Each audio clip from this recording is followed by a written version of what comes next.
everybody. Welcome to Behind the Scenes Live. I am really excited that you're here.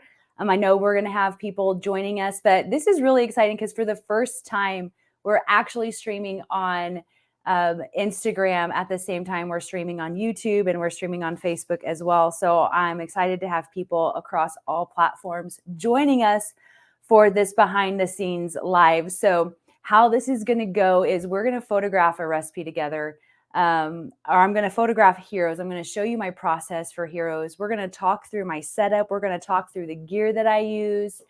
And I want you just to go ahead in the comments now. Let me know what platform you're watching on. If you're watching from StreamYard, maybe you click that link in the email. Maybe you're watching on Instagram or YouTube. I want to know what platform you're watching on. But I also want to know where you're located. Let me know where you're located. So those of you who know me, I am located in sunny Arizona, and I absolutely love shooting with natural light. So I'm going to walk you through my natural light setup. So I start to see some comments coming through already. We're so glad that you guys are here. And I would also love it. Tell me what it is that you want to take away from today, because you came for a purpose.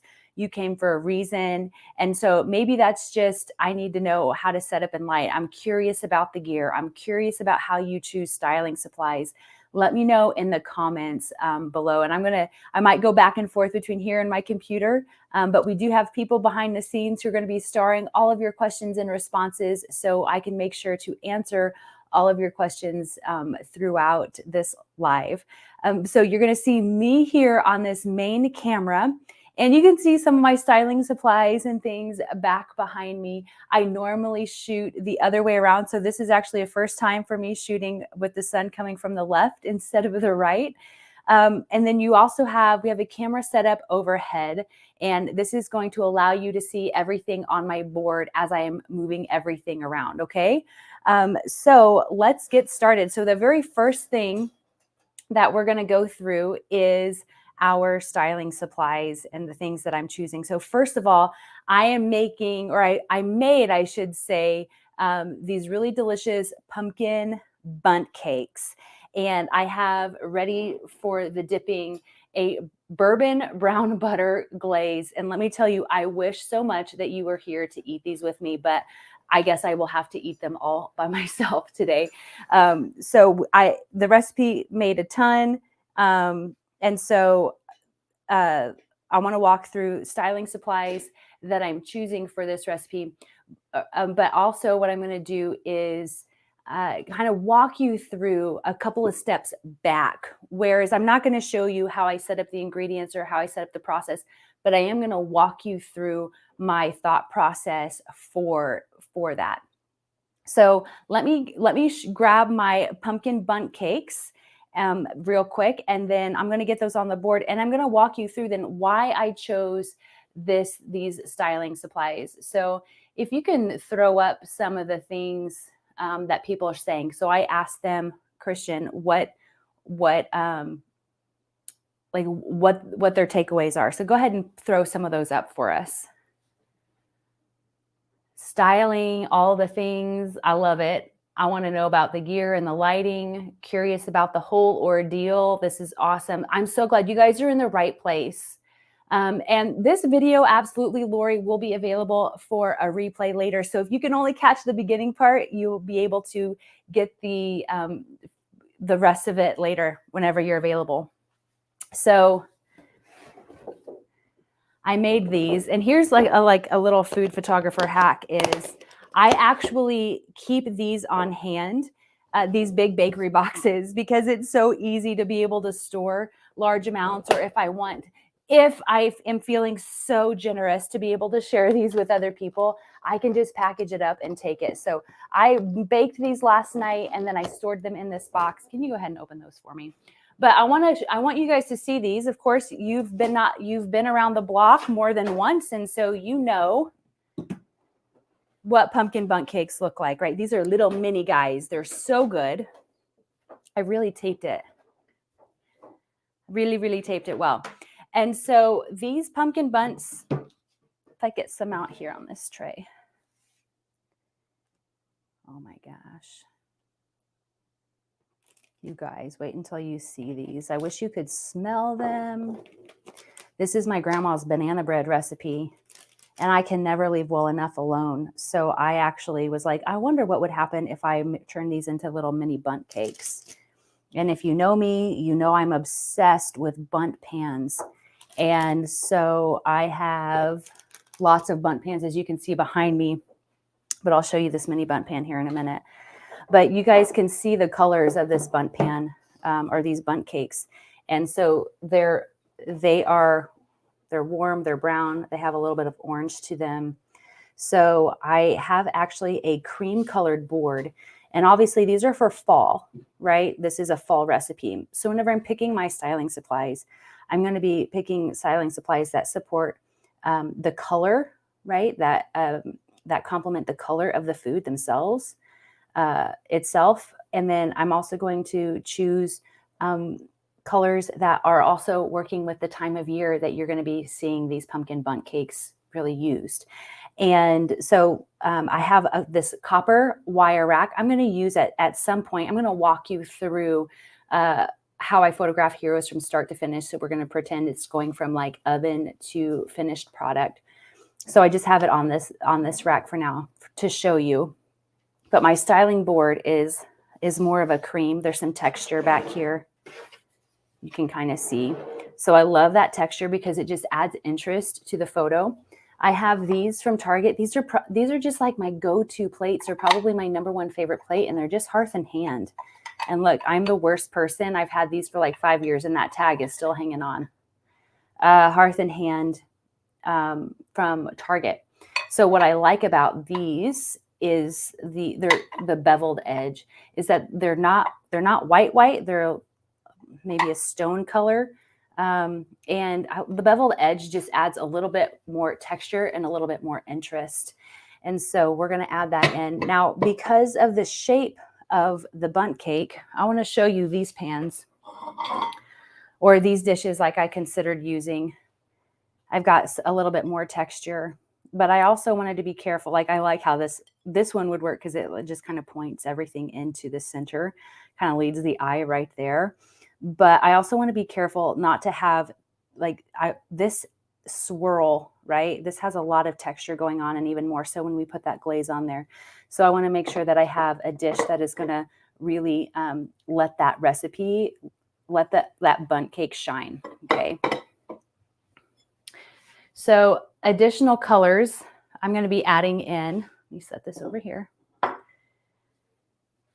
is I just grabbed a whole bunch of linens that I thought could possibly work. And last time I asked you guys what you liked, and we kind of played around with some of these linens here.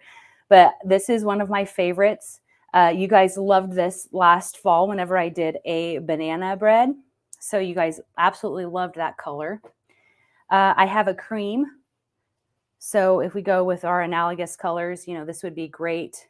You know, the board's cream, the plates are cream. So we would have a lot of, you know, of the same color. I like this charcoal gray. It has a little bit of, it's not really charcoal gray. It's like a dark blue. But I like the depth of the blue. You can see the difference here. Not quite the same. And then this is like my go-to fall. I'm very picky. I like subtle, like I like stripes. I got these at Hobby Lobby, I think. They're napkins, and they came in a set of 4, so I was able to share it with my friends too. So I really like this one. Like I said, it's my go-to fall one, and it's got like the dark gray in there, the dark bluish gray. Somebody tell me what we call that. I don't know what the exact verbiage is, and then we also have like that orange pattern in there that's going to be really great with just the pumpkin itself, which is why it's a great fall linen. Let's see, I showed you that one. I have more light ones that I picked out. This is like a cream, and it's got some gray stripes in there. I don't really know. It's a little wrinkly. I'm not going to use that one. Okay. And then I have this one, which is a little bit more blue. It's actually a little bit more gray. And now that I see it against the cream, I don't think I'm going to use that one either. So, boop. All right, so we're down to these options right here. So I'm going to play around with these a couple of different times. I'm going to show you guys. We'll put it all together and I'm going to show you. Do you have to use a linen? This is a question. Like linens are great because they kind of are a filler. They add some interest. They help add some color. And sometimes an otherwise boring or a boring shoot. And so you don't always have to use a linen. If you're photographing drinks, that might not make sense. So linens don't always make sense. But since we're going to be having a dessert and, pretending like we're serving a dessert to guests, a napkin would be fitting. So let's go back now to ingredient shots. So this is what I'm using for styling supplies. And I've got my fork. I've got my gold fork. I've got some black forks behind me. So we're going to play around with some of those. The gold forks came from Target. I think you can buy those individually. To be honest, you guys, sometimes these big packs of silverware are so ridiculously expensive just for one set. It drives me crazy. These I got at Aldi's. Shout out to my Aldi fans. What is it called? The Isle of Shame. Yeah, I got these forks from there. So I might use both of those here in this setup that I have going on right here. But now let's kind of take a step back and talk about our ingredient shot. So whenever I am doing an ingredient shot, I'm going to have all of the ingredients of the recipe laid out. They don't have to be the exact measurements, but they can be representations of that. And whenever we do an ingredient shot, we want to make sure that we have space in between the bowls because bloggers are going to come through. They're going to label those. If you've been to a blog, you'll notice that usually the first or the second photo is an ingredient shot, and those are usually labeled. How many of you guys find those helpful as a reader? They're helpful whenever you go and you say, okay, what ingredients do I need? It's the very first thing on the list. Okay, so then for our process shots, there's kind of a couple of different ways that you can do this. And it really depends on what clients want. And you can do a styled ingredient shot or process shot. Okay, where you have like the main action bowl going on over here. Where's my white whisk? Is that over here? Did I leave it in the kitchen? You can grab it real quick. Thank you. So your process shot is kind of anchored down to the bottom of the photo. And then you're really focusing on just photographing the most important parts of the recipe, like the steps of the recipe. You don't have to photograph every action that happens in the recipe. And then the other way, so you can do it styled a little bit, where you're bringing in a couple of different elements into the photo, or something that a lot of bloggers like now is, and I see this a lot of, let me just kind of move this out of the way and show you, is they like completely unstyled. So the only thing in the photo is the bowl itself. I think those are the favorite among the photographers because it just kind of takes a little bit of guesswork. It's just the bowl. So the reason why we would have it so you can compose it two different ways. You can compose it in the bottom part of the photo, and that's so up here, right? The blogger has room to write text over, write the step of the recipe that you're showing. Some people will like it in the middle of the photo. So there's a couple of different ways to do that, which seems really easy, right? If you've never photographed before, if you're new to this, you're like, oh, I can put a bowl in. How many of you think you can put a bowl in the middle of the photo and take a picture? I hope everybody raises their hand. Okay, all right, so let's go ahead and get started now on photographing these heroes. So the most important thing that you have to remember as a photographer is the end result of your client. And the end result is for like the ultimate goal for bloggers is to get people to their blog. They're trying to drive traffic to their blog. And that's where people ask, how do bloggers get paid? And that's how they get paid, is by getting traffic to their blog because they're paid for ads. That's why they're able to deliver so many wonderful free recipes all the time. Is it's the ad companies that are actually paying them to put out those recipes, which is really neat. It's a really cool business model. And so we get to come alongside and support them in that. So knowing and understanding that is important. And so there's a couple of different journeys that we go on as readers that happen before we go to the blog.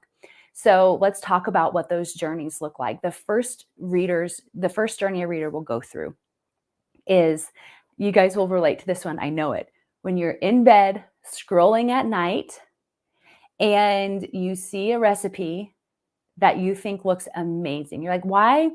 My mouth is watering just thinking about some of them. You're like, why is it at night, laying in bed, do I get so hungry? Well, that's because you're probably scrolling Facebook, looking at all of these recipes because bloggers post them at night, knowing that you're laying in bed, scrolling and looking at recipes. And so you see that and you're like, your intention whenever you were on social media was not to look for recipes. It was maybe mindless scrolling. It was, catching up with family, whatever, but you saw something that stops you dead in your tracks. And you're like, oh my gosh, that looks so good. I want to make that. And you click on that recipe and it takes you over to the blog, right? And that's what bloggers, that's the goal, is to get you over to the blog so you can see that recipe. You're going to look and you're going to say, oh, do I have all the ingredients for that recipe? Can I make this? When can I make it? And you kind of start to make a plan as to when you can make that recipe, right? So so that's like the first journey that readers go on, is that mindless scrolling, and then just a recipe out of nowhere hits them in the face. And so the other journey that a reader will go on is a little bit more intentional. This is where a reader is going to go to Google or Pinterest in search of a recipe. They're going to type in mini pumpkin bundt cake recipe, and they're going to be searching for blogs and recipes that look good to them. All right. So how many of you guys relate to one of these two journeys? You can say, yeah, that's exactly what I do. I'm either on social media finding a random recipe, or I am searching for something intentionally, right? Those are really the two journeys that they go on. And every step of the way, there are photos for that recipe that is driving us to want to continue to take action. And so on Google, we're looking for a couple of different things. We'll look for the stars, we'll look for the rating, which, by the way, if you try a recipe from a blog that you absolutely love, go rate it, give them a 5-star rating, leave a comment. It's so helpful to bloggers whenever you do that.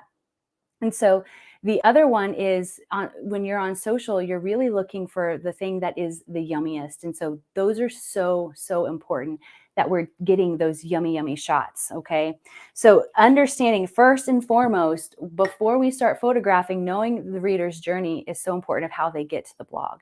And then once they are on the blog, they're going to be looking at the ingredient shot. They're looking at how to actually make that. There's a little bit more of a deep dive and education on how to make that recipe itself. And so then on the blog, you're going to be taking the readers through the journey of how to make the recipe. Okay. And so those heroes are everything together is so important, but those heroes are so important because you're grabbing their attention and getting there in the first place. And then you can start to educate them. So that's what we're going to do today. Is I'm going to walk you through how I would photograph these bundt cakes, and we're going to photograph them together. And I got a couple of tips. I want to know what gear you guys are working on. Are you working on, just tell me what camera you have. Tell me what lens you have, because I've got a couple of different setups that I am going to show you and kind of walk you through a little bit today and kind of give you some tips. If you maybe are a beginner and you're starting out on beginner gear, I'm going to show you how to do that and how to get those mouth-watering photos, how to get the close-up photos on budget-friendly gear. So let's talk through my setup first of all. So my setup is I have this beautiful south-facing window over here to the left of me. And this is where all of my light is coming in and flooding. Now it is summer, right? Or May. So the sun is a little bit more directly overhead. During the winter, the sun is more in the southern sky. So I have direct light coming in. And at the ready, I have a diffuser on my window that I've actually attached now. I used to just thumbtack it in, but we decided putting repetitive holes in the wall is probably not good. So we actually came up with this really strong magnetic system. Oh, those are hard to get off. I'm sliding. Okay. All righty. So the magnets are super, super strong.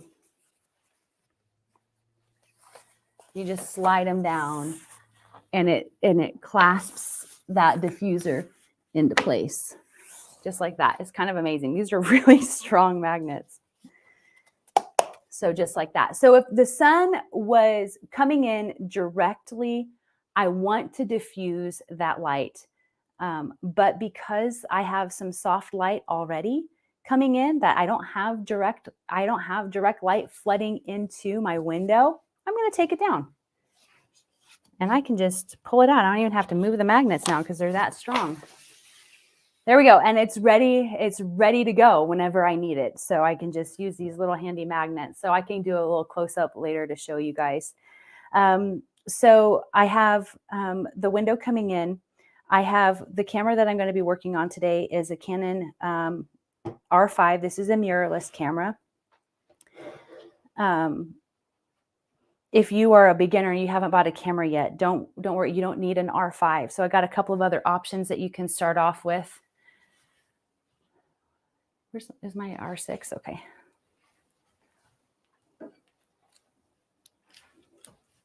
So we have a lot of different options, you know, rated, beginner, budget, and you know, if you want to go the full shebang, we've got a couple of different options on our recommended gear page. So if we can go ahead and drop that link in the comments so people can see what gear we recommend.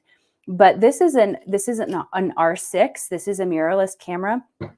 This is a Canon Rebel T8i. This is a DSLR. So I have blog posts that kind of walk you through the differences between a DSLR and a mirrorless, what is happening inside the camera. But you don't have to start with an R5. The R5 is, it's not a beginner camera. So I don't want you to see what I'm working on and feel intimidated by that because there are some other options as well. So the R6, there's actually a second version. This would be a step down from the R5. I will actually absolutely love mirrorless cameras. I was DSLR for so long and fought it. I had friends tell me, you need to shoot mirrorless. You need to shoot mirrorless. I'm like, no, I don't want to do that. But you got to adapt with the times. So the T8i is like I said, it's a DSLR. It is a great little camera. I like that it definitely has more focal points than its younger or older siblings, which makes life so much easier. If you ask me, like, Melody, why do you like mirrorless so much? What is it about mirrorless? The very first thing that I would tell you is the amount of focal points. It just automatically makes life so much easier. On the older cameras, like I have a 6DD, there's only like 9 focal points that you can select, and it makes composition just a little bit trickier. But the fact that on the new mirrorless cameras and even this new Rebel T8i, there is more of a selection whenever it comes to focal points, and that to me is that was a struggle for me, is getting the food and getting the composition lined up directly on those focal points and not missing focus. So I have a lot more accurate focus with a mirrorless camera. So we have a couple of other options on there for mirrorless cameras on our recommended gear page that you can take a look at later. So lenses I'm using I'm going to be actually using a 24-70. You can't see that.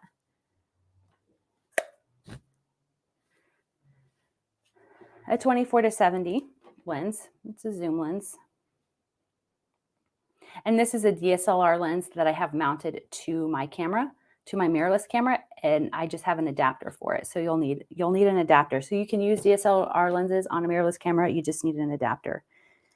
So I'm going to be using my 100. This is for macro shots, but if you don't have one of these, You got to have macro shots, but if you cannot get a macro lens, I'm going to show you how to use a macro filter. Okay, I got you. And then we have my 51.2. Okay, so I love this one. The colors on it are absolutely beautiful. So because of how I'm working today, I'm going to be using my 24-70, though normally I use my 50. Okay, all right. You guys ready to get started?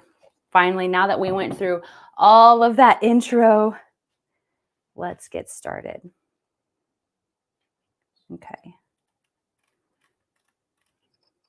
All right, now I'm going to set a custom white balance on this. Can you reach back and grab my Expo disc? I didn't get that before we set up. So the first thing that I'm going to do is I'm going to set a custom white balance, and this helps to get a consistent white balance all through your session. So this is really helpful to change this as the light changes, because you're going to get, as the light changes, the colors change. Did I lose myself? We just lost the phone. Okay, add it to the stream. No, other one. That's you. There we go. Now flip them. Oh, just drag and drop. There we go. There we go. Not sure what happened there. Okay. So this is going to help set a custom white balance, as I said, as colors change, as the light changes, especially with natural light. If you're shooting artificial, the light stays the same the whole time. It's awesome. It's great, but I shoot natural. And that's what I'm showing you today, is how to shoot natural, because guess what? This is free. Everybody has sunlight. When I first started, I actually photographed outside for the longest time. All right, so what I'm going to do is I'm going to get my camera settings. Okay, right where I want them. If you look on the Expo website, it says to put this over the camera and then get your camera settings with this on top. I don't like to do that. I do it my way. So I'll get my camera settings first, and then I am going to actually, on the camera itself, trying not to get the camera in the brown butter, I am going to select custom white balance first. Okay, to let it know, hey, I'm getting ready to set a custom white balance. And then I'm going to point this up and slightly towards the light. Okay. And then I'm going to come back to my camera, hit custom white balance, select the use white balance data from this image, and then there we go. My white balance is set. And you can tell a difference. The photos, like everything is just a little bit more warm. And what I like about the Expo disc versus like setting Kelvin is Kelvin just accounts for warm, like cool, and the blues and the yellows, whereas the Expo disc accounts for the greens and the pinks within the photo too. So the colors have a really are more balanced all across the board. So that's what I have found. All right, so we're going to take these bundt cakes now, and we're going to pretend like we just got them out of the oven. So we're starting with that cooling rack. Okay, and I'm going to start with the classic cooling rack before I move them to the round one. Move them back to the round one. The round one is really great, I think, for maybe styling at the very end. But I want to it's a little bit more fun, but I want to make sure that I get some fun photos, but I also have some classic photos in here too. All right, so what are some questions we have coming through while I'm getting these ready? Let's see. Do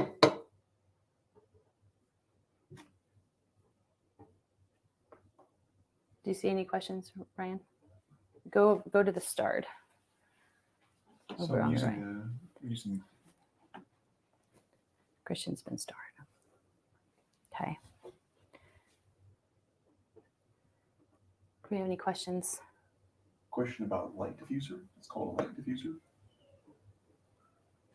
What that was called? Oh, what I had up in the window is called a diffuser. So I have it linked in our Amazon storefront. All of the things that you see me use today that can be bought on Amazon, I'm going to link to you guys so you know exactly what I have. And I will put like a little disclaimer in here with this big diffuser that I got. I got like the 20-foot long diffuser. That was not necessary because I only need it cut for like the 5x5 window. So I can't remember if that was just like the only size or if I was like, I'll just get the big one. That way, you know, I have multiple ones that I can work with. So I just cut this down. I just cut this fabric down from size. It was a lot cheaper than buying a huge, you know, reflector, huge big scrim. Those can be hundreds of dollars. This was like $20 for this fabric. I just cut it to fit my window and then hung it up with magnets. So it doesn't have, you don't have to invest heavily to make this stuff doable. All right. Any other questions we got coming in? Renisa, can you run to the kitchen and grab, I think on the counter where the toaster is, there is a silver cooling rack. Is it possible to do this with the Canon T6 with the kit lens to start? Okay, Canon Rebel T6. So yes, you can absolutely do that to start. I have the kit lens that you were speaking of right over here. I actually think this 18 to 55 can take some pretty decent photos, to be honest. The thing that you're going to want to look out for, though, with the T6 is it is going to have some limitations. Thank you. It is going to be a little bit, it's not going to handle low light as well. So if you are working in natural light, it's so important to have a camera that can handle low light. Your photos might be a little bit grainy. I don't think that you can shoot in Kelvin on that, which would be necessary if you move to artificial light. And the focal points is going to be a challenge. That said, I started on a camera like that, and I worked my way up. So yes, you can start on a camera like that. So, all right, I went ahead and swapped out. This one was too small, and I like to show 12 on here, and it wasn't going to let me do that. So I'm going back to. Oh, you guys, look. Wah, wah. I'm going to swap that out. Okay. All right, I'm going to swap these out. I don't know if you guys could hear, got some kiddos playing in the background. They're having a fun time. So yes, proof that you can do this with kids in the house. All right, so I use Baker's Joy to get these out of the thing, by the way, which helps, but sometimes still doesn't help enough. Okay, so I always make extra, always, so I can work with the best. Okay, trade these. I'm gonna give you that. I'm gonna give you that. Okay. Okay, so there we go. So what I'm going to do is I'm going to move this out of the way. And I'm not going to have anything in the frame of the photo except for this pan right here. I'm just going to keep it simple. The point is to keep the things focused on the recipe. And you're probably going to think, well, she doesn't actually use very many styling supplies. Like, look at all that she has behind her. And I'm probably going to use maybe 3, 4, 5 things throughout the session. You don't have to use a lot. The food is the most important part, okay? It's the most important part. I'm going to set this over here. And then I didn't get a rag. Can you get me a wet rag so I don't get my camera dirty? Okay, so what we're doing is we're going to take a photo overhead just like this. Okay, I'm going to move the camera so you guys can see me take that picture real quick. And then I'll put it right back. I don't have I wasn't very good with my mise en place and having everything in its place. I normally have a rag with me so I can wipe my hands off so I don't have to run back and forth from the kitchen whenever I'm touching the food and my camera. I want to keep my camera clean. Thank you. So just have a wet rag. Okay. All righty. So I'm going to move this camera so I can get a picture overhead. You guys can see me. So you can use a step stool. So my camera settings here, I have, let me tell you, my aperture is 5. Okay. My aperture is 5 I'm working on a 24-70. Just keep that in mind. My aperture is 5. My ISO is 1000. And my shutter speed is 160 right now. Okay. And so you'll see a lot of students actually mount.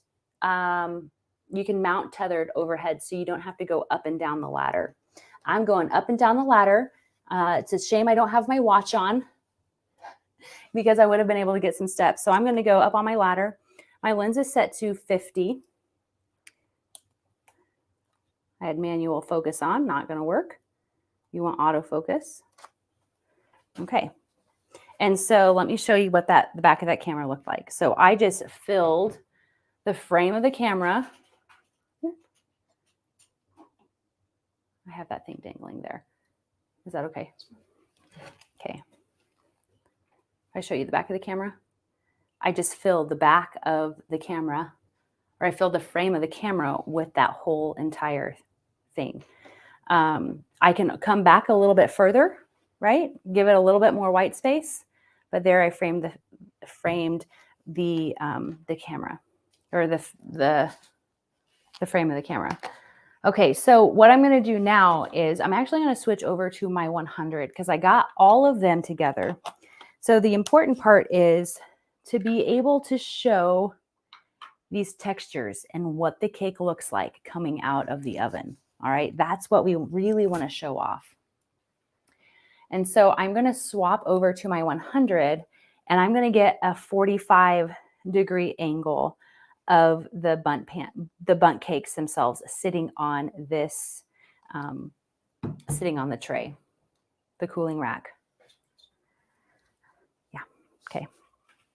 So with the 100, this is where, if you don't have a 100, a macro filter for your 50, and they even have macro filters for the 18 to 55.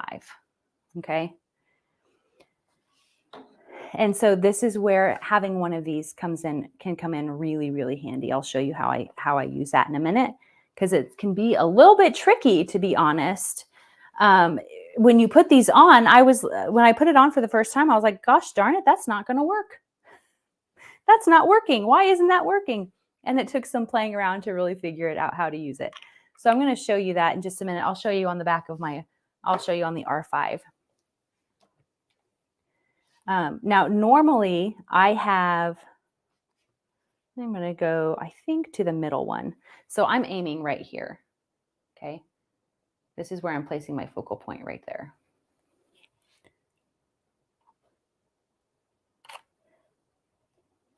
And as you can tell, I'm a freehand shooter. You can absolutely use a tripod, but it would be in my way. This is a little bit of a tight space. It's going to be in my way. And so I personally don't like photographing with tripods, but you do you if that's what you love, right? There's more than one way to take a picture. All right, so I'm actually going to I'm going to increase my aperture so I have more of the bundt cake in focus.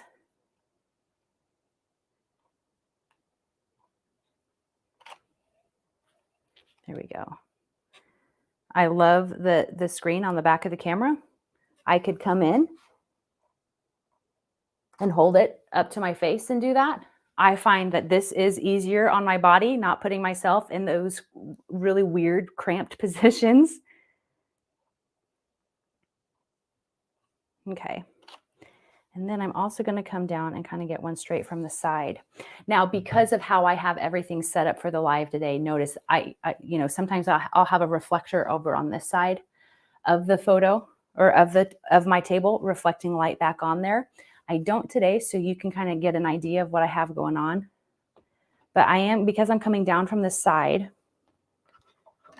I'm going to add in my backdrop, and I know that you guys, it's going to cut off some of the screen for you. Okay, but I want to show you. I need that backdrop up because I'm going to come down and photograph the bunt from the side. And I don't want my computer and everything else in the back.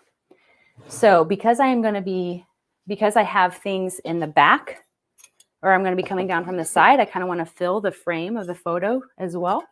I have the bunt pan that I used. Let me move this.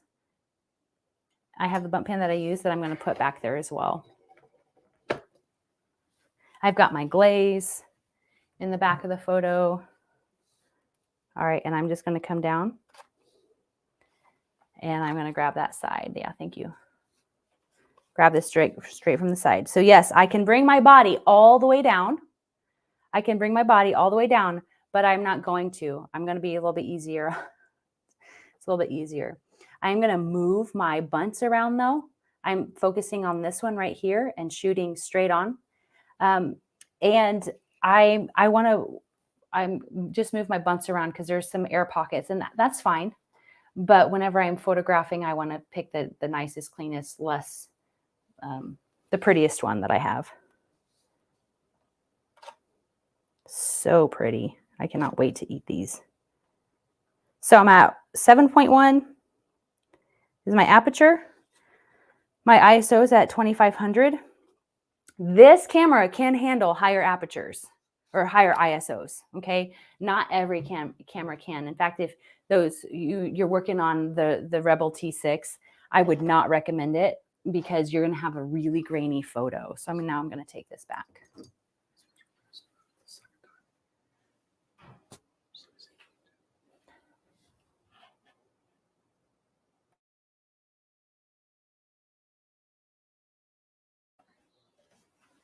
Okay. All right. So I see that somebody is asking about the Sony ZV-E10. And so I'm going to look that up real quick. But here, our team's going to look it up. The thing to know is that if it is a point and shoot, if you cannot take the lenses off of the camera, that is not going to work. So no point and shoots, no phones. The Sony Alpha EZ10. So it's a crop sensor. I'm not as familiar with Sony. You scroll down a little bit. Click on specifications. Up.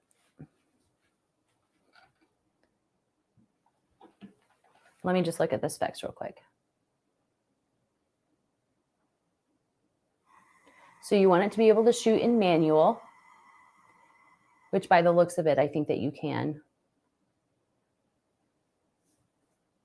So this camera would probably work. I think it would be fine. I'm not sure how it handles in low light without doing a complete deep dive on the camera and doing in-depth research, but look up how many focal points it has. And you can look up, if you're looking at buying this one, if you already have it, then we'll see how it goes. But look at how it handles low light, okay? All righty. Okay, so now that we've done that, you guys, I want to get these dipped. I'm ready. I'm ready to try these. I'm ready to keep going. So I'm going to try and keep this session to an hour because I know we got a lot going on today. All right, I'm going to move my stool out of the way. And before I dip these, I am going to bring in my parchment paper.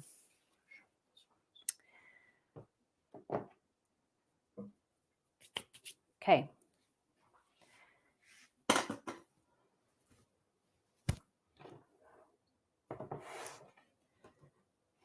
All right, I'm going to stir my brown butter one more time. It's getting actually a little bit thick. It's been sitting. I want it to be a little bit warm. So can you go in and microwave it for like 20 seconds? So the important thing, there's lots of important things. Whenever you are photographing a recipe, if the recipe doesn't turn out, if it is not properly executed, it doesn't matter how pretty the photos are. So recipe execution is extremely important. So I want to make sure to take the time. My glaze has been sitting, it's getting a little bit thicker, and I know it's not going to lay as well, or fall as well on my buns. So I really want to make sure to take the time to pay attention to those details, so the recipe is going to turn out and the recipe will look great.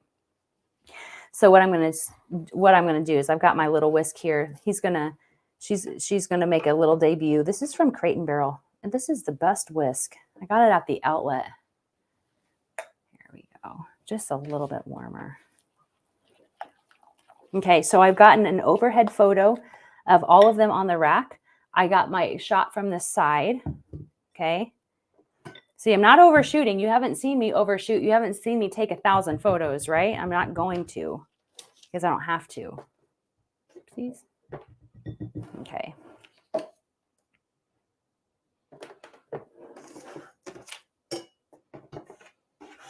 All right, I'm going to get this arranged so it's not as awkward.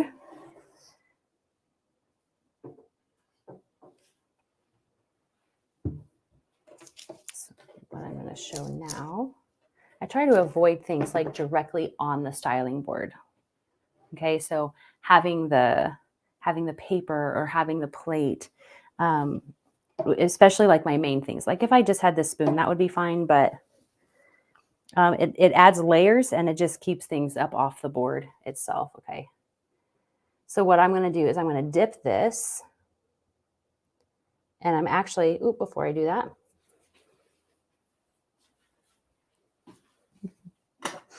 I'm going to change my lens back to my 24-70.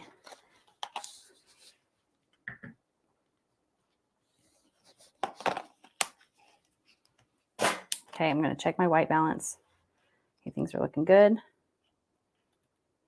Readjust my settings. I'm going to readjust my white balance. So the light is shifted just a little bit. Just take the picture. Oops, my finger was in the way.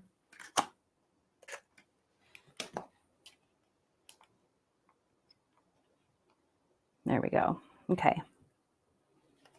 This has helped me so much. All right, so now I'm going to get that overhead.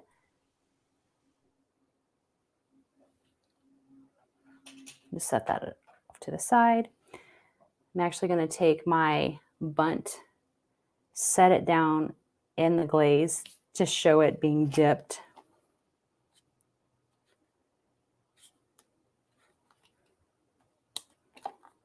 I don't know why. Oh, I keep flipping my lens to manual because that's what you do before you set the expo disc. And I keep forgetting that. I'm like, why isn't it focusing?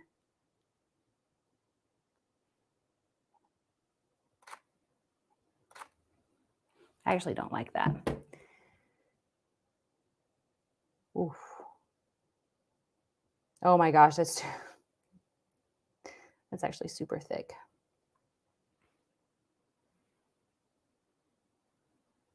That's a little too thick for me.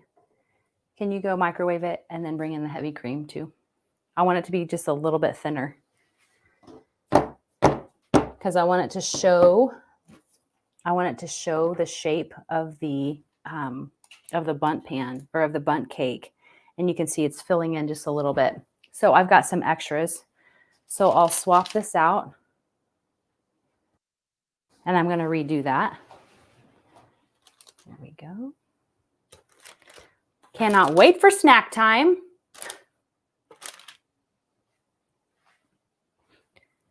There we go. And I need to show you guys, I'll show you guys how I use the 50 and the macro. I realized I didn't do that on the last one, but that's not the last macro shot we're taking. All righty. So give me a little splash of heavy cream in there, just a little bit.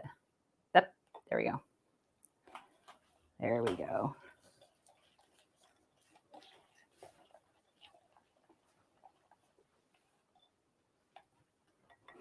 So when you're photographing recipes,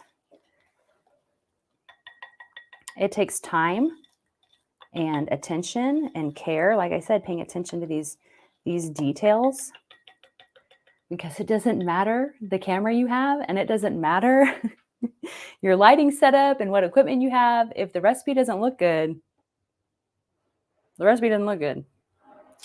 All right, so that's what I'm going to do.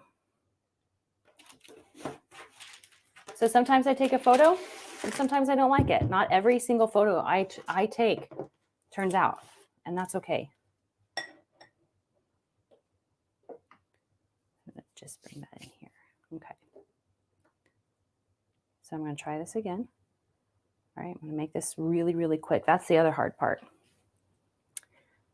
Okay. I'm going to set that off to the side. I'm going to work quick so it doesn't sit in there too long.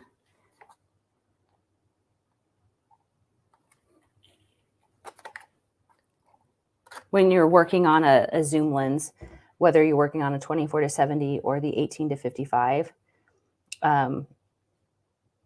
you do not want to shoot at 24, or you don't want to shoot as wide as it will go, because you will end up with warped sides.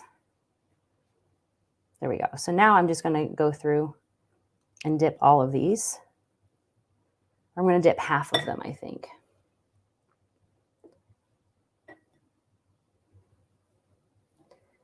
I'm gonna do a pattern.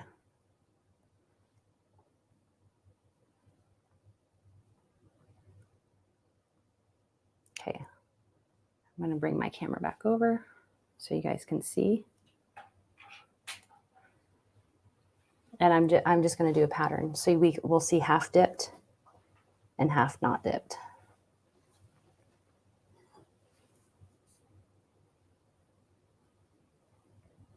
Oh my gosh, don't these look so good, you guys? Again, I wish you guys were here to eat them with me. We would have so much fun. Okay, there we go. This one. There we go. I'm going to shake some of that down so we can, again, make sure that we, oh, it's so good. You guys, this is a bourbon brown butter glaze. It's like 1 cup of butter. You brown it, throw in some,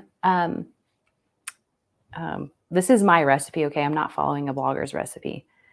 Throw in some powdered sugar, some heavy cream, and my sister and I every year, or actually a couple of years ago, made bourbon vanilla. We went and bought a bottle of bourbon from Costco, put in the vanilla beans, and made the most delicious bourbon vanilla that we have been using the last couple of years. And so this is like the best bourbon. Did I get my pattern right? No. Did I? It doesn't feel right. It doesn't feel right. Okay. It's every other one. Talking and photographing at the same time is no easy task, friends. So I'm like trying to make sure I'm doing everything right. Okay. Alrighty. So again, I'm going to take an overhead picture so you can tell the angle that I'm using a lot of is overhead. Okay. I'm using an overhead angle. This is important whenever it comes to tutorial-based photography, because we're showing somebody how to do something. We want to give them the angle that they would see working in the kitchen. So you've seen me do overhead, you've seen me do a 45, and you've seen me come back and do one directly from the side. So those are really the 3 angles. I call it a 45-degree angle. I know that there's other food photographers out there who have other names for them, but that's what I call it. I do not get out my protractor and measure a 45-degree angle. It's just the standing position, and I'm coming in to the food at an angle, okay, angling down. Okay, so people have asked me that, like, how do you know if it's a 45-degree angle? I'm like, oh, sister, doesn't have to be exactly 45-degree angle. All right, so I'm gonna keep my little whisk in the photo. Okay. Let me get back up on my stool. Whoop. Not going to trip. But this is real life, people. I told you you're going to get the real deal. Oh, that's so pretty. That's so pretty, you guys. Okay, and then I'm going to do the same. I'm going to come down from the side. I don't want to cover myself up, so I'm going to leave the background off. And what I'm going to do is I'm going to put on this macro filter I'm going to put on my 50. Okay, this is a 51.8. So this is kind of like your entry level. This is your entry level 50 that you're going to have. And I'm going to add the point or the +2 macro filter. When you buy these from our Amazon storefront, they come with different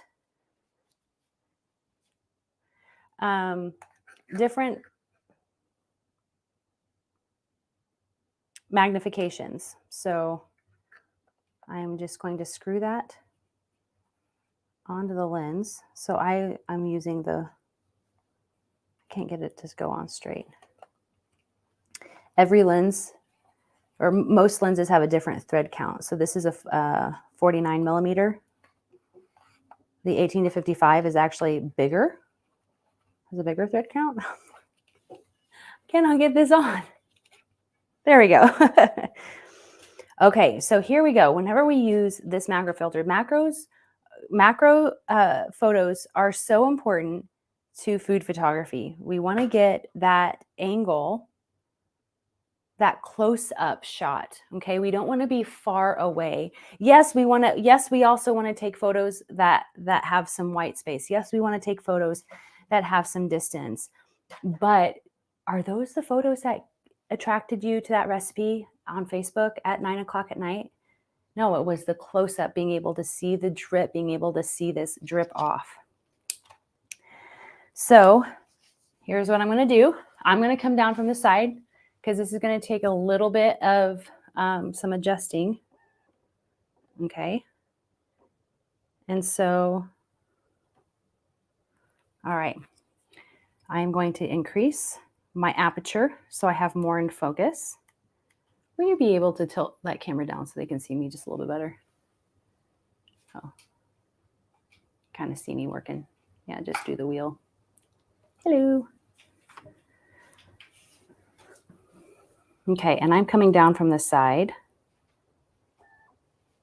And you can get as close. Well, you can't get that. There we go. So it's going to focus. It's going to allow you to get closer to the camera. So the more magnification, the closer that you're going to be able to get. I found that 2 was just fine. So now I want to be able to get this photo. Can you put that board up in there? And we have these really cool backdrop stands. Yeah, just go ahead. We have these. You're not going to see me for a couple of seconds. It's okay, guys. I'm still here.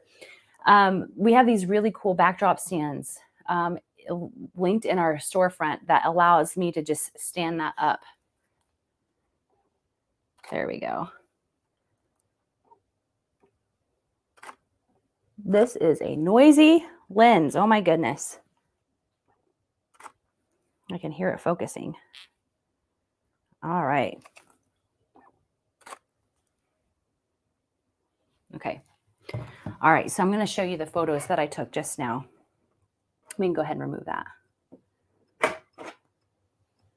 So that was the first photo I showed you. And you can just see all black behind there. So I wanted to put that backdrop in there. So adding in that that backdrop, and it allows me to get in nice and close.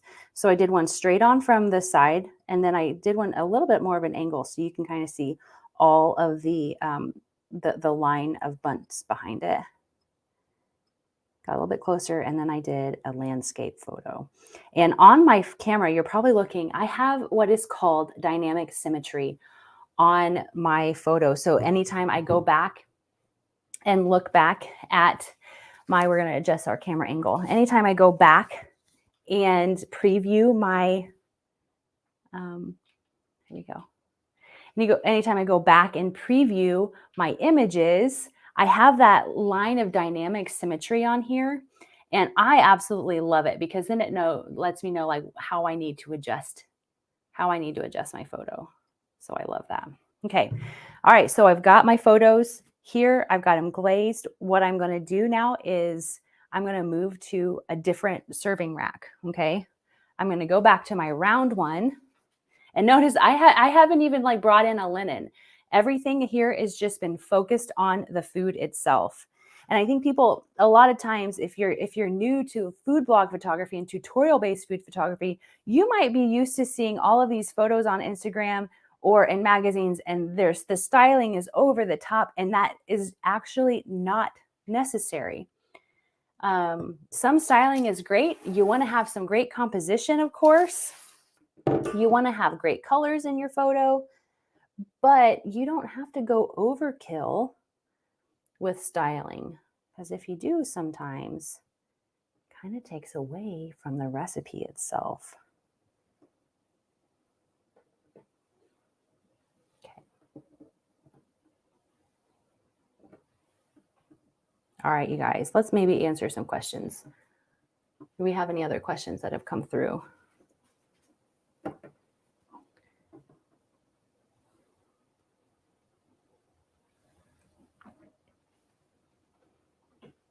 I'm going to go ahead and dip the rest of these. Is it better to use a zoom lens to around 30 millimeters instead of a 50 millimeter lens for overhead shots? So if you were working on an 18 to 55 millimeter and you're working on a crop sensor camera, it is better to keep your lens around 28 to 30 millimeters, and that's going to give you a true 50. If you are on a crop sensor, because of how the camera is cropped, and I've got an excellent blog post of this up, you guys, that explains what I am talking to you about. If you're like, okay, what is she talking about? You can actually, oh, go ahead and put that up, because I can see it here. Oh, keep it up there. Is it better to use it? You and sis are doing it.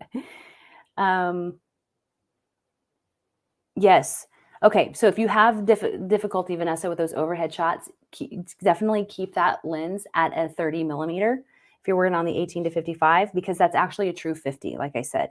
If you're shooting at a 50 on a crop on your 18 to 55, that's actually about a 80 millimeters, like on a full frame camera. So that is the thing to know whenever you are working with crop sensor cameras, that it is cropped in a little bit. If you go from crop to full, you're going to be like, what is this? There's so much in the frame of the photo, and actually takes a little bit to get used to. But so that's something actually really important to know. So I'm really glad that you asked that question, Vanessa. Okay, do we have any other questions we want to throw up there? Okay, this is IKEA. These little shelves, okay, let me ask the question out loud. What is that tiered storage you're using for storing your dishes? So this big shelf came from IKEA, and then these came from Amazon. So I've got those linked in my Amazon storefront for studio essentials. Okay, all right, I'm going to keep going because we're running out of time, and I want to make sure to be respectful of everybody's time. So I'm going to do some more overhead shots here. I'm going to use this little, I've got my, still have the macro on. You can hear it. Can you hear it? So I want to be able to get a close up. I'm going to move my camera out of the way here. Just a little bit. Okay. And I want to get a close up of those. There we go.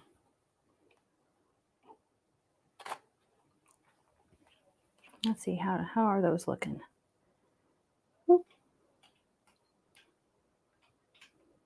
Nice. Okay. All right. I'm going to go ahead and flip back over to my 100. And then I'll show you guys those in the group. All righty. So I'm going to get me a nice low angle right here. I call this like a low 45-degree angle. Okay.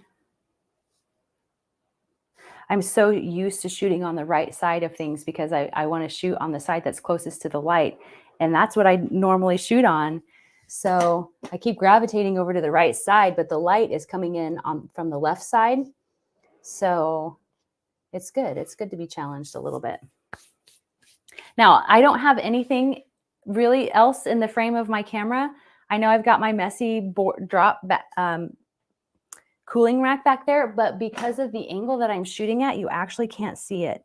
It's the food that is, again, filling the frame of the camera. This is so important, you guys, to have the food fill the frame of the camera. Let's actually not do that. Yeah. What we can do is, I'm going to do another angle, a lower angle, so you guys can see real quick.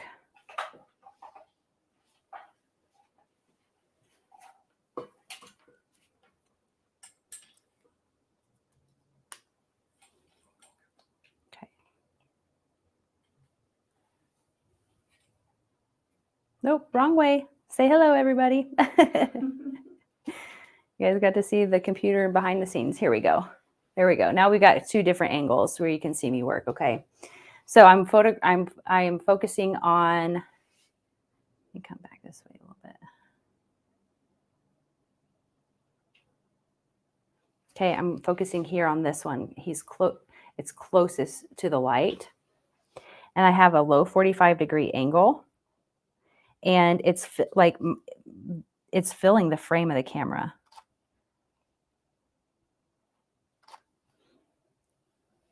I love that you can see the drips. I love that you can see the glisten. Now, I am doing all of these from the side, okay? The other way that light can come from is from the back, okay? And that just involves me, and I love backlit photos because I just love how the light hits the food just a little bit different. And that just involves me stepping back.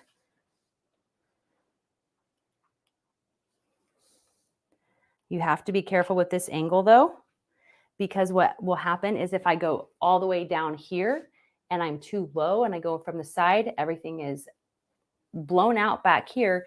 And then the front of the bundt cake is going to be too dark. But if you see that, that's a backlit photo.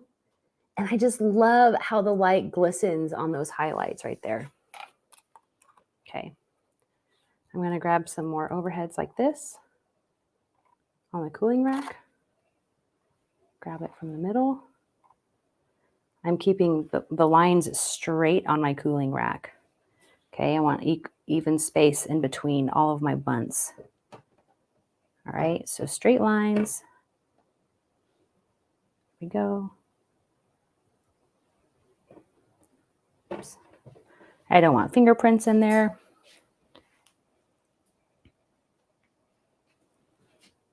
Okay. I love the gold. I love that rose gold or the copper with the bundt cake. It looks really, really pretty. Okay. All right, what other questions do we have up?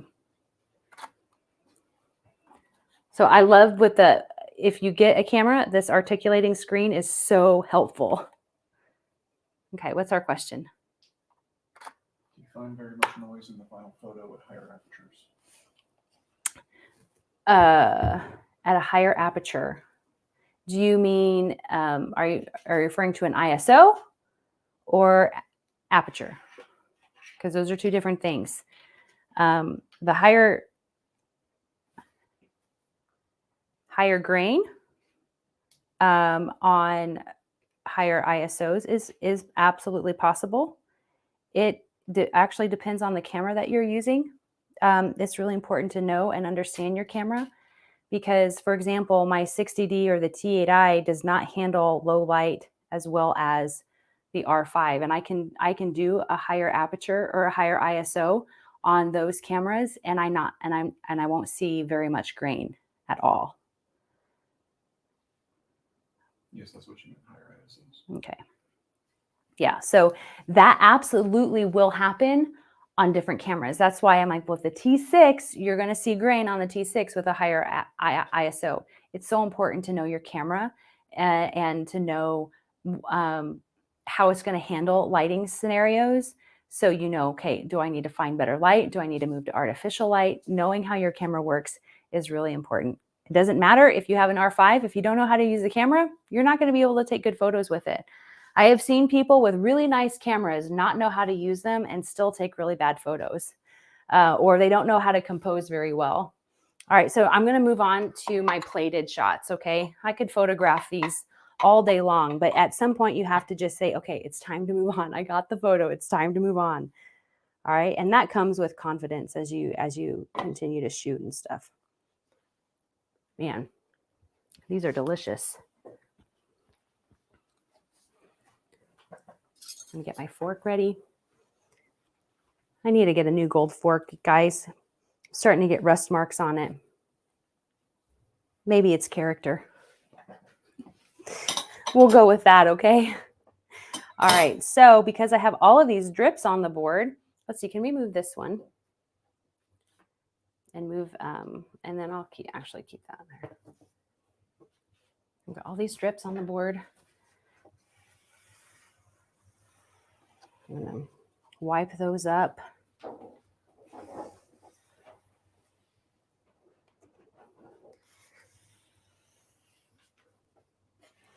So good. Okay. All righty.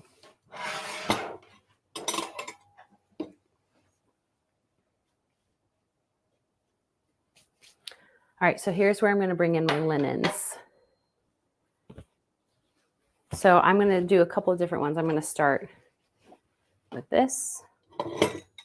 And so when I compose, I do a very simple, very straightforward method that just makes it really easy. And that is I build a triangle. Okay. So you can see here, here's the base of the triangle, here's the top, and here's the other corner. I know. And then, so then what I'm going to do is not only do I have that triangle, but I also, with that triangle, have some movement through the photo as well. So I am looking for a movement. So I'm going to move my fork maybe over to the, no, I'm not going to do that. I don't like that. Okay, let me move and adjust to where you can see just a little bit more.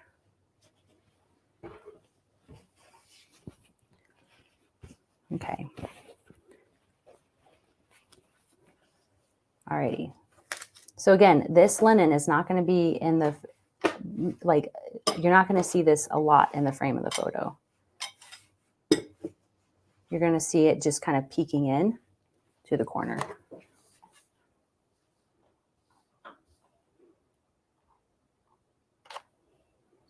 Yeah, it's just peeking into the corner. What I need to do, you guys, is I got to go over to the light side. I'm still photographing on the other side. I think that's all right.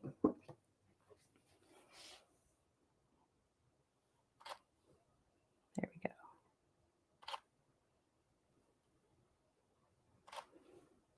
Okay, so how I have my linen with it being here in front of my bundt cake, it's actually creating a little bit of layering, and having something in the foreground kind of fills that area that would otherwise be empty.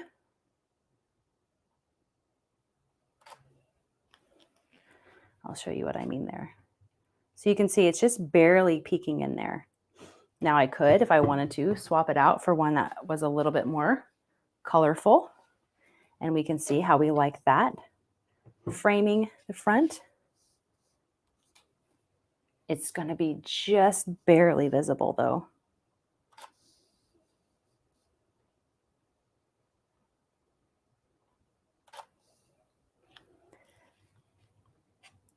So you can see, I'll put those up in the group. You guys can tell me what you like better, if you like the color, or if you like the plain linen. So I'm going to go back to my plain linen, and then we're going to wrap up here because I'm going to do my bite shots with my fork so we can see the inside of the cake. Okay. I'm going to start, just got my little bite. I'm going to set it on my fork off to the side. Okay, I'm going to shift that around so I can lay the fork there. And what do you think? Do you think this needs to be overhead or do you think it needs to be from the side? I hope you answered from the side. The shot absolutely needs to be from the side. Because the whole point of this is to show the texture of the inside of the cake so we can see how moist it is, see how it turned out. And let's see.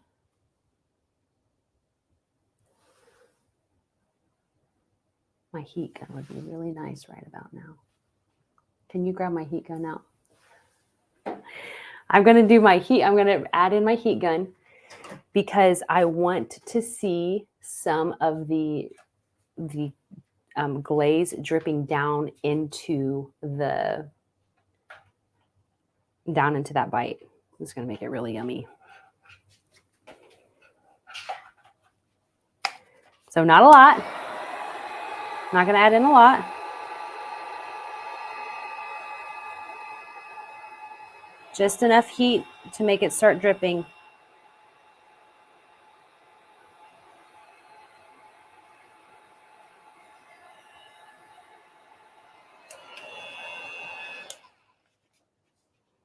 So I add in, okay. You'll see in the final photos that it's starting to peek over the corner of that.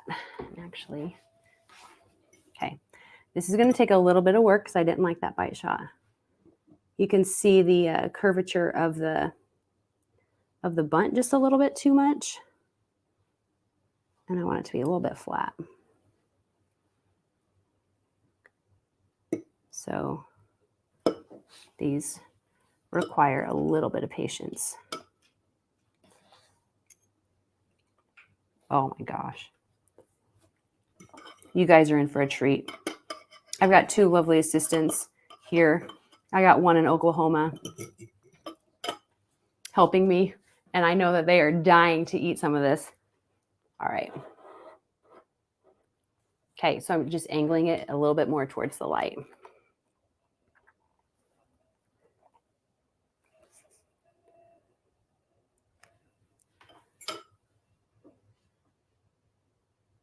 Like that side. Oh, I think I just squished it. There we go. Get back up.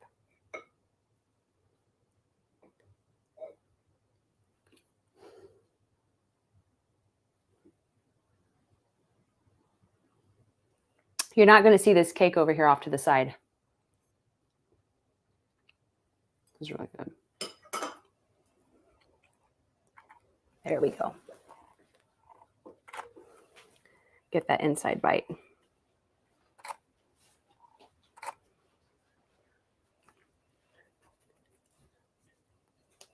Okay. Alrighty. I want to show that this was a bite shot, so I want to see the fork in the photo with it. Just I'm going to put the prongs in just a little bit. There we go. All right, so that was that. I'm going to do a second one. Turn that around so we only see this part back here.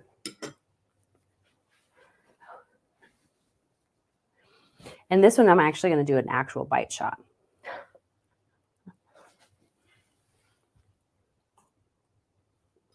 Oh my God. It's so good. It's so good, you guys. All right. All right, for this one, I'm going to put the linen underneath the plate.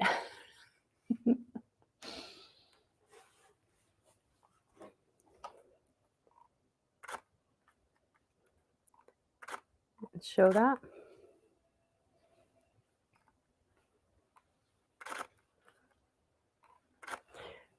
My husband is ready. He's got his fork ready. He has his own little fork.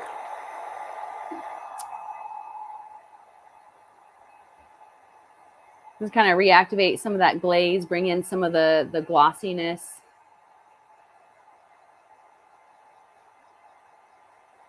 There we go.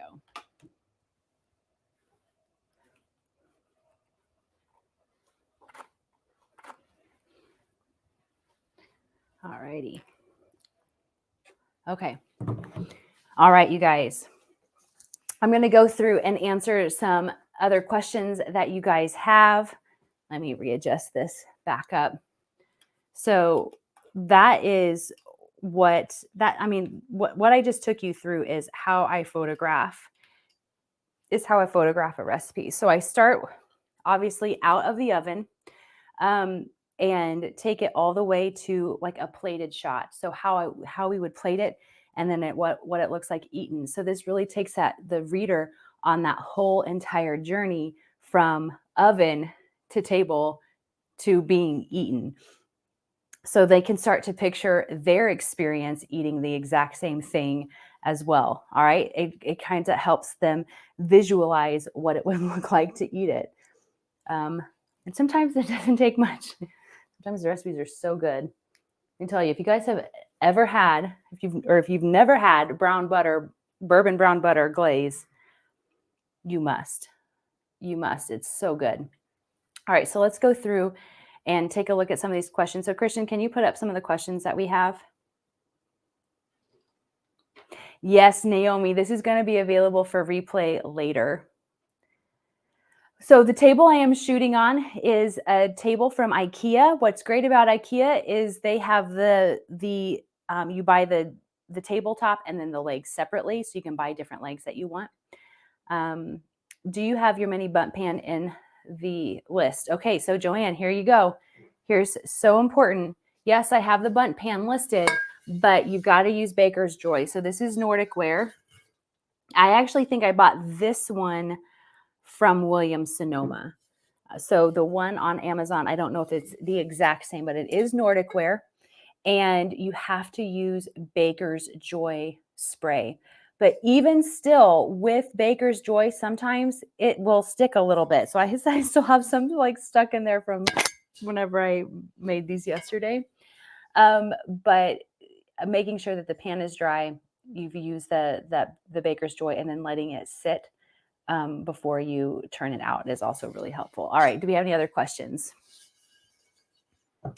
So when you are working on hero practice sessions, can you use store-bought food for Hannah? This is a great question. So she is a student inside of the course.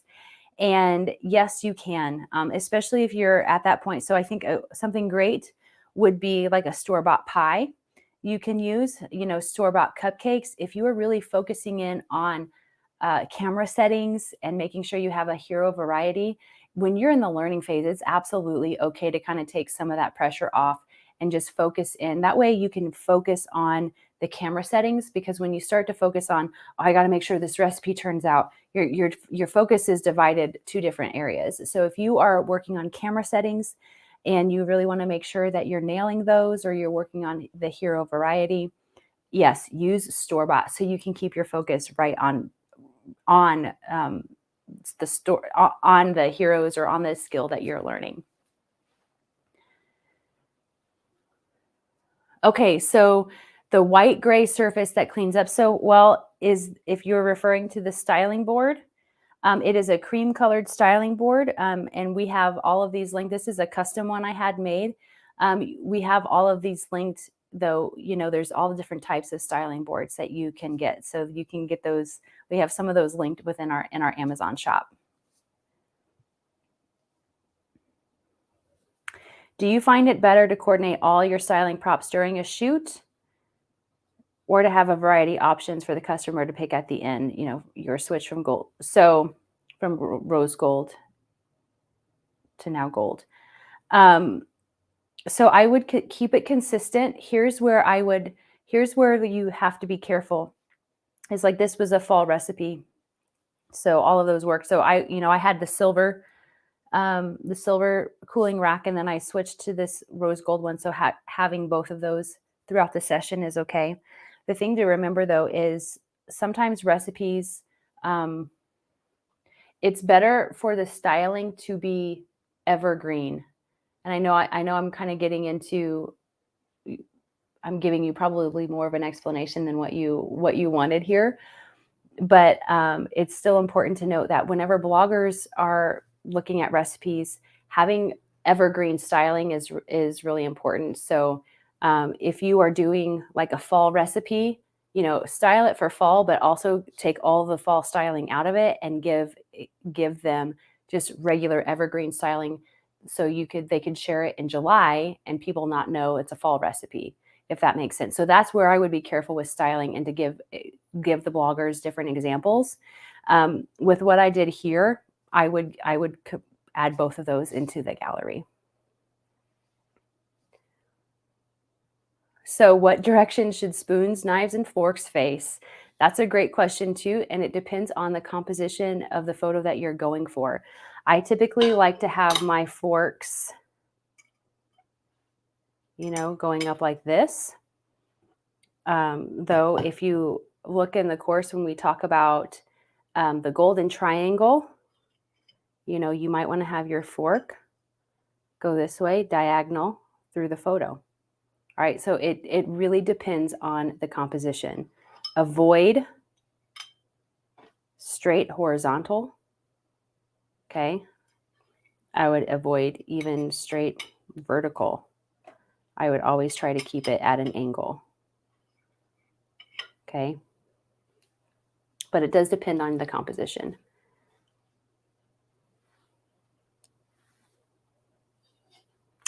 Ivy, this is a really great question. How do you determine when to do a bite shot and when to do a fork shot? I would gladly just use my hands to eat this, but would that appear savage to a more civilized crowd? And that is why I did both. I started with like the fork shot. I started with the fork, and then I did a bite shot. Okay. So I would do both. All right. Do we have any other questions? All right, you guys. So get this. Next Tuesday, we have another training coming up. If you are curious about being a food photographer for food bloggers, or anybody else who you want to be at this training, because I'm going to talk really about what the works looks like a little bit more practically. Like you saw me do an entire session, but what is it that bloggers are looking for? What's the difference between a recreation and an exclusive? What type of services are they looking for?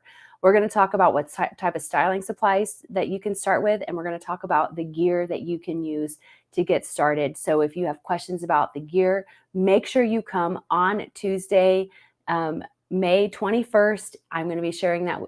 We're going to be sharing a link in the comments for you to register for that. I hope that you found this extremely helpful and valuable. It was so great being able to photograph with you guys. I hope that you had some great takeaways. I would love it if you, in the comments, tell me one thing that you learned before we head out for the day. Tell me one takeaway that you learned from this behind the scenes live. And Christian, when you see those, if you can throw those up, that would be great. I know there's usually a 30-second delay, so we'll wait for people to come through here. So you guys can see, I told you I have my collection of buns up here. I love bun plates. Oh, something else I could have added too is I have a marble styling board. Oh my gosh, my ideas, the ideas are endless whenever it comes to styling. I'm looking at my shelf. I'm like, oh, I could do that. Oh, I could do that. All right, let's talk about, I learned about lighting and composition. That's awesome, Tracy. I'm so glad. Baker's Joy, and how, yes, you've got to make bourbon vanilla. Absolutely. The heat gun, awesome. It's the macro lens adapter. Yes, you guys, those macro lenses are like $15. The macro lens is like $1,600. And so if you are starting, this is going to allow you to get those yummy drama shots that bloggers need on a budget, okay? They are not like a long-term solution, but they are definitely a short-term solution. The composition triangle, yep. So much lighting patterns, the triangle and movement. Yeah, that's awesome, Gina. I'm so glad that you learned so much. All right, you guys, thank you so much for being here. Farhana says, learning tip today, pay attention to the detail, the texture, the glaze, the direction of the flatware. That's awesome. Thank you so much for being here, you guys. All right, it was an absolute pleasure. We've got the link to register next week in the comments. I want to see you there. I'll see you later.